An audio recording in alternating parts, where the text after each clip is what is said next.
얻을 수 있는 자극적인 쾌락만을 쫓아 시간은 때우는 삶을 삽니다. 배짱이가 되는 겁니다. 난 누구인가? 나는 지금 여기 왜 있는가? 사회적 신분에 상관없이, 자기가 지금 무슨 일을 하든지 상관없이 이 질문에 답하지 못하면 여러분 마음이 조급해집니다. 아무것도 내가 한 것이 없다는 그 생각이 나를 조급하게 만들기 때문입니다. 마음이 조급해진 사람은 무엇인가를 이루기 위해서 여기저기 바삐 기웃거리는 바쁜 삶을 살게 되어 있습니다. 그러면서도 늘 불안합니다. 빈 자루가 되는 겁니다. 난 누구지? 나는 지금 여기 왜 있지? 이 질문에 답하지 못하면 배짱이로 살든지 빈자루로 살게 되어 있습니다. 배짱이로 살든 빈자루로 살든 결과는 똑같습니다. 두 가지입니다. 지독한 외로움, 삶의 허무. 배짱이로 살든 빈자루로 살든 하는 말은 똑같습니다. 심심해. 인생 뭐 별거 있어. 저 그런 얘기 많이 들어봤어요. 저렇게 건배할 때 같으면요, 인생 뭐 별거 있어. 다 그런 거야. 그렇게 살다 죽는 거지. 대충 살아.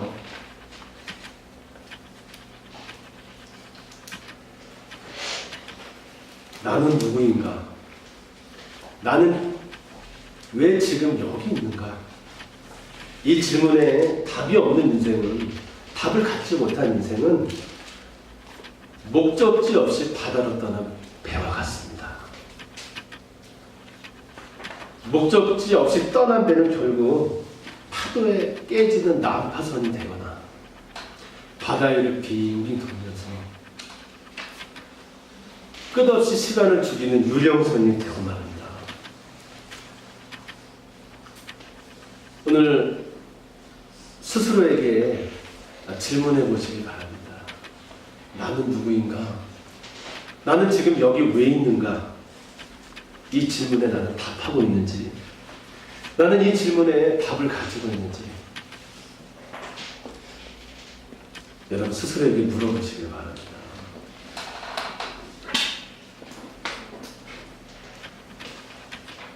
나는 기독교인이야. 그런 거 묻지 마시고 근본적인 질문을 물으시기 바랍니다. 나는 누구인가? 나는 지금 왜 여기 있는가? 성경은 이 질문에 답하려면 하나님을 알아야 한다 말하고 있습니다. 인간은 하나님의 닮은 꼴로, 그분의 반영으로 지어졌기 때문입니다. 하나님은 그의 사랑인 인간을 창조하실 때 자신의 형상을 본다 하셨습니다. 자, 성경을 보겠습니다. 창세기 1장 26절에서 28절입니다.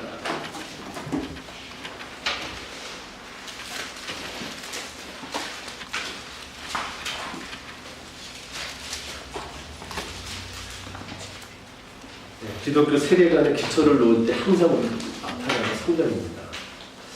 자, 하나님이 이르시되 우리의 형상을 따라, 하나님이 단수가 아니라 복수로 표현됐다는 거, 이런 거고 굉장히 중요한 그 성경이죠. 따라 우리의 모양대로 우리가 사람을 만들고 그들로 바다의 물고기와 하늘의 새와 가축과 온 땅과 땅에 기는 모든 것을 다스리게 하자 하시고, 여러분 27절 28절 읽겠습니다. 하나님이 자기 형상으로 하나님의 형상대로 사람을 창조하시되 남자와 여자를 창조하시고, 하나님이 그에게 복을 주시며 하나님이 그에게 이르시되 생명하고 번성하여 땅에 충만하라. 땅을 정복하라. 바다의 물고기와 공중의 새와 땅에 움직이는 모든 생물을 다스리라 하시니라. 아멘. 하겠습니다. 아멘. 이 하나님은 자신의 본질을 크기만 작게 해서 인간이란 존재 안에 다 집어넣습니다. 그래서 인간은, 나는, 사람은 하나님의 형상입니다. 인간은 결코 자기 스스로는 자기를 알 수 없는 존재입니다. 반드시 뭐가 있어야 합니다. 철학적으로도 그렇습니다. 인간은 반드시 뭐가 있어야 합니다. 인간은 어떤 기준에 자기를 비춰서 그런 거야? 라고 할 때만 자기를 알 수 있는 존재입니다. 성경은 이야기합니다. 인간은 하나님이란 거울에 자신이 비춰볼 때는 자신의 참모습을 알 수 있다. 성경은 말하고 있습니다. 여러분, 나는 누구입니까? 하나님의 형상입니다. 그러면 하나님의 닮은 꼴, 하나님의 형상, 나는 지금 왜 여기 있습니까? 저는 아까 그런 얘기 드렸습니다. 하나님은 자기의 본질을 크기만 작게 해서 인간에는 똑같이 넣으셨다고 했습니다. 여러분, 하나님의 본질은 무엇입니까? 사랑입니다. 요한일서 4장 8절입니다. 하나님은 사랑이시라. 사랑은 무슨 일을 할까요? 사랑은 창조합니다. 태초에 하나님이 천지를 창조하십니다.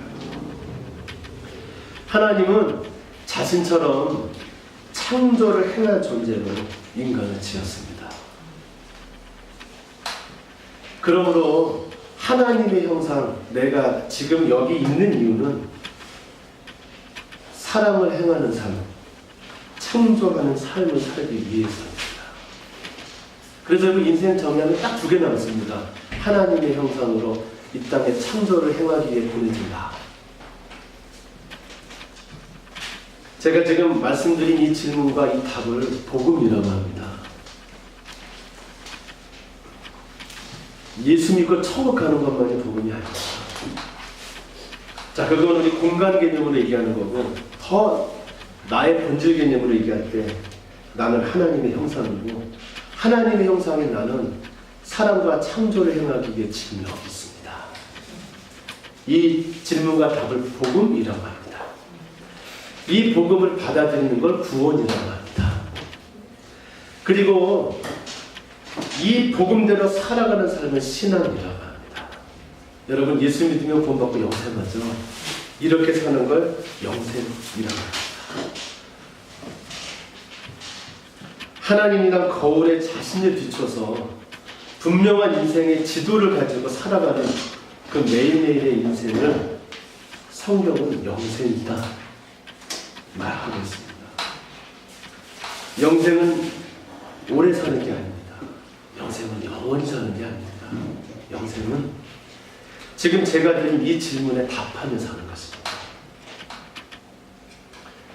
그렇기 때문에 인생에서 가장 중요한 목표는 뭐냐? 하나님을 아는 것입니다. 제가 요한복음 17장 3절을 읽어드리겠습니다. 영생은 곧 유일하신 하나님과 그가 보내신 자 예수 그리스도를 아는 것입니다. 아멘. 하나도 안 나왔네. 아멘. 이때 그리스도를 아는 건 제가 체험 지식이라고 얘기했습니다. 영생은 뭡니까? 영원히 사는 게 아닙니다. 그러면 진시황처럼 진시황적으로 가세요. 그걸 영생으로 하십니다. 이집트에 가서 이 피라미드를 쌓으세요. 영생은 유일하신 참 하나님과 그가 보내신 자 그리스도를 아는 것입니다. 이걸 아는 사람은 나는 하나님의 형상을 알고 매 순간 창조하는 삶을 삽니다. 인생에서 가장 중요한 목표, 하나님을 아는 것입니다. 예언자 호세아는 그래서 우리 이스라엘 백성들에게 이렇게 부탁했습니다. 우리가 여호와를 알자.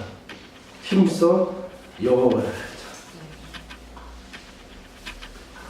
우리는 인간입니다. 우리는 사람입니다. 우리는 사람으로서 삶의 목표를 재조정해야 합니다. 우리는 삶의 우선순위를 다시 매겨야 합니다. 이 우선순위의 목표가 자주 흐트러집니다. 그러나 우리는 자주 흐트러지는, 자주 놓치는 이 삶의 목표와 우선순위를 늘 조정할 수 있어야 합니다. 내 삶의 목표가 무엇입니까? 우리 삶의 우선순위가 뭡니까? 하나님을 아는 것입니다. 오늘 이 자리에 나와 계신 하나님의 자녀 여러분, 힘써 하나님을 아는 것이 여러분 인생의 최대 목표가 될 수 있길 바랍니다. 나머지는 다 수단입니다.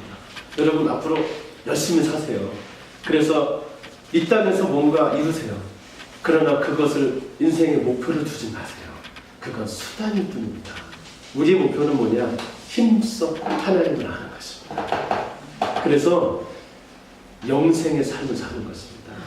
저는 오늘 드림교회에 계신 우리 성도 여러분들이, 우리 교우들이 힘써 하나님을 아는 것을 삶의 우선순위로, 가장 중요한 목표로 여러분 인생 여정의 지도로 삼고 살아갈 수 있기를 축복합니다. 여러분 힘써 하나님을 아십시오. 자, 이제 우리 목표는 분명합니다. 시시각각 변하는 환경 속에서 하나님을 힘써 깊이 알아가는 것입니다. 저는 앞으로 지난주부터 계속 지금 하는 중인데 하나님을 아는 지식에 대해서 당분간 계속 얘기 드리려고 합니다. 자, 그러면 우리 힘써 하나님을 알아가야 되는데 하나님을 알아가는 데서 여러분 가장 중요한 우리 키워드라고 하죠. 열쇠가 있습니다. 제가 앞으로 드리는 잡담 지식들은 다 잊으셔도 좋아요. 제가 앞으로 하나님은 선하신 분이고 그런 얘기 많이 할 겁니다. 다 잊어버려도 좋은데 오늘 이거 하나 절대 잊으시면 안 됩니다. 평생 이거 놓치시면 안 돼요. 오늘 저는 그 얘기를 드리려고 합니다. 자, 그게 뭐냐? 갈라디아서 4장 한번 가보겠습니다.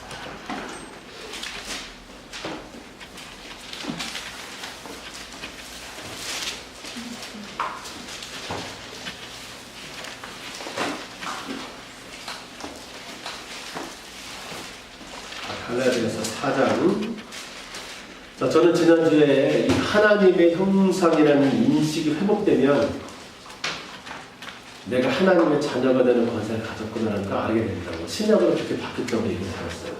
자, 갈라디아서 4장을 보시면 여러분 4장 1절부터 7절은 무슨 얘기냐? 당신은 하나님의 자녀라는 권세를 가졌으니 그걸 기억하십시오라는 뜻입니다. 4장 1절부터 7절이 우리는 하나님의 아들이니까 하나님의 유업을 받은 상속자라고 그런 얘기를 1절부터 7절까지 합니다. 그러니까 더 이상 죄의 종로를 타지 말고 하나님의 자녀가 되라. 그걸 알고 살아라. 그 얘기를 바울이 합니다.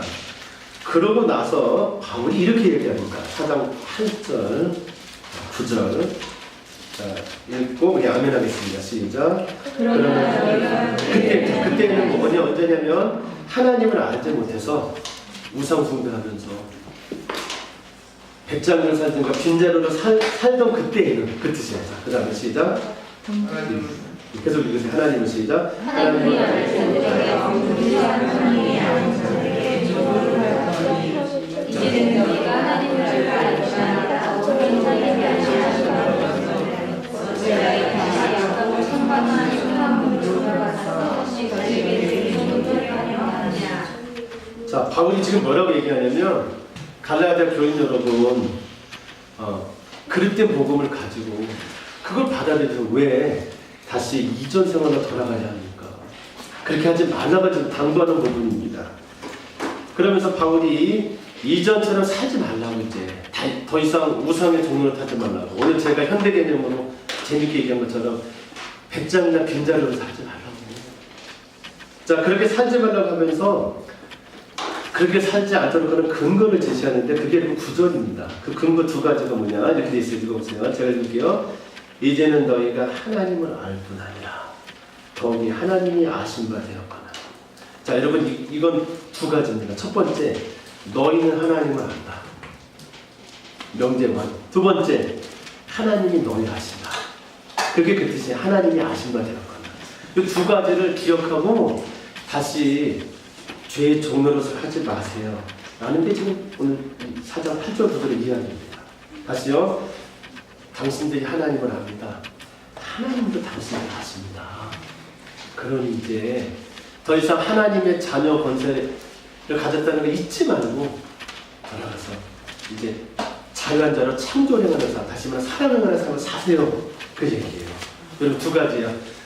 그러니까 내가 하나님을 압니다. 하나님이 나를 압니다. 그런데 여러분 두 가지 사실 중에서 더 중요하고 큰 사실이 있습니다.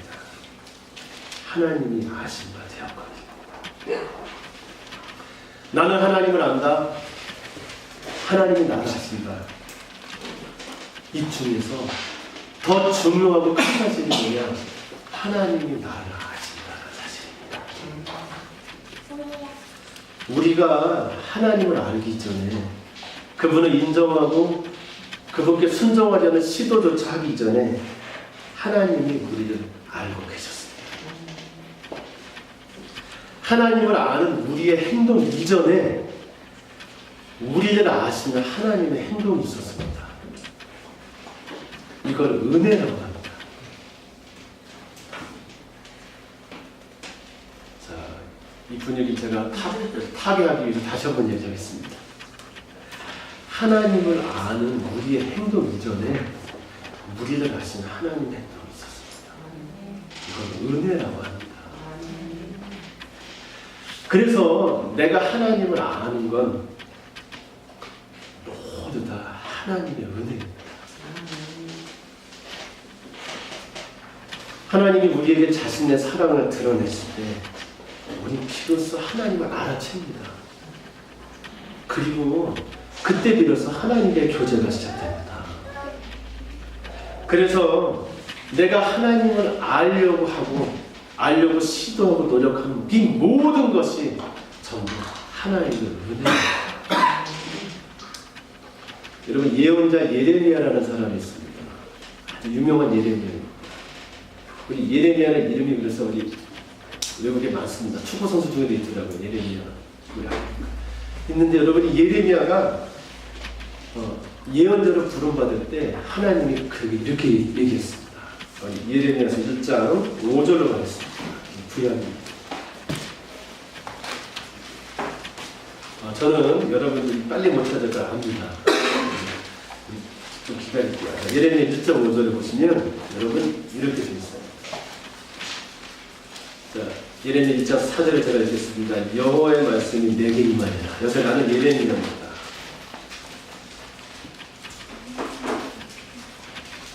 자, 여러분 5절 읽고 아멘 하시죠. 시작. 내가 너를 목태에 있기 전에 너를 알았고 내가 배에서 나오기 전에 너를 선별하였고 너를 여호와의 선지자로 선언하시고. 제가 다시 한번 읽겠습니다. 이 말씀의 감격을 좀 누려보시기 바랍니다.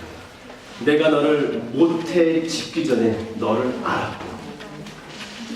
다시 말하면 여러분 임신이 돼야 어떤 형상이 생기잖아요. 그걸 이전을 뜻합니다. 네가 임신되기 전에 내가 엄마의 뱃속에서 어떤 형태를 갖추기 전에 이미 나는 너를 알았고 내가 배에서 나오기 전에 너를 성별하였고 너를 여러 나라의 선지자로 세웠노라. 이럴 때 아멘 안 하면 이건 이슬람교입니다. 내가 너를 여러 나라의 선지자로 세운노라. 아멘. 그럼 제가 이거를 다른 번역으로 좀 읽어드릴게요. 표준세 번역이야. 내가 너를 모태에서 짓기도 전에 너를 선택하라. 자, 현대의 성경은 또 이렇게 써놨어요. 책 들어보세요. 내가 모태에서 너를 만들기 전에 이미 나는 너와 할 일을 계획해 놓았었다. 하나님은 이렇게 우리를 아십니다. 내가 어떤 이런 꼴을 갖기 전에 내가 엄마 뱃속에 생길 때 나는 꼴을 갖습니다. 엄마 아빠의 유전자 조합을 받아요. 그리고 이미 한국인이라는 꼴을 갖추고 한 8주 되면 12주인가 남녀 성별이 갖춰지고 뭐 그렇잖아요. 그거 이전에 성경이 이야기하십니다. 하나님이 나를 알고 계셨습니다. 나를 이미 선택했습니다. 이미 너는 거룩해라는 걸 이미 그때 끝냈습니다. 아셨죠? 앞으로 얘가 태어나서 거룩하게 살아야 거룩하다고 불러야지가 아니고 이미 주님이 나를 거룩하게 여기고 계십니다. 이미 이 형제를 이 세상에 보내서 할 일을 다 계획해 오셨습니다. 하나님은 나를 아십니다. 유대인들은 하나님의 이름조차 부르는 걸 두려워했습니다. 그때 예수님은 하나님을 친근한 영어 아버로 부르는 분입니다. 유대인들은 하나님의 이름조차 부르는 걸 두려워했어요. 자, 그런 유대인들에게 복음을 전하시면서 예수님은 하나님을 아버지로 얘기했습니다. 그러면서 예수님은 아버지 하나님을 이렇게 소개했습니다. 마태복음으로 가겠습니다. 마태복음 10장 30절, 31절.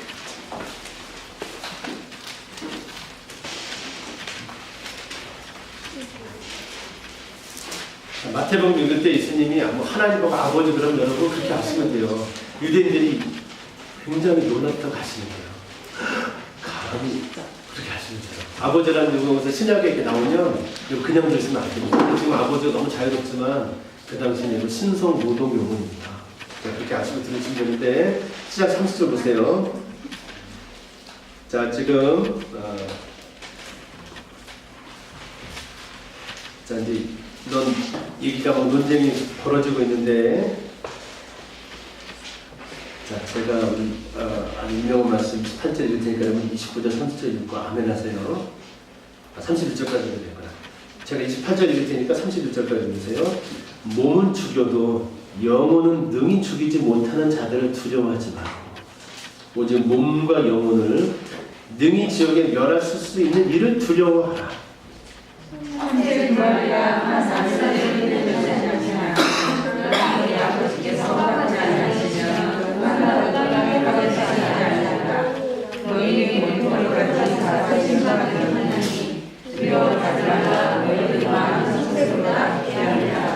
아멘. 예수님은 하나님을 아버지로 소개하면서 그 아버지는 이런 분이다 얘기했습니다. 너희 모든 것을 다 아시는 아버지. 성경은 말하고 있습니다. 우리는 보통 그렇게 생각해요. 내가 하나님을 알고 믿으니 하나님이 뭐 해줘야 되지 않냐고 생각합니다. 성경은 말하고 있습니다. 내가 하나님을 아는 행위를 하기 이전에 그런 알이 있기 전에 하나님이 나를 아시는 행위, 나를 아시는 알이 있었습니다. 하나님이 먼저 나를 아셨고 지금도 나를 계속 아시기 때문에 내가 하나님을 압니다.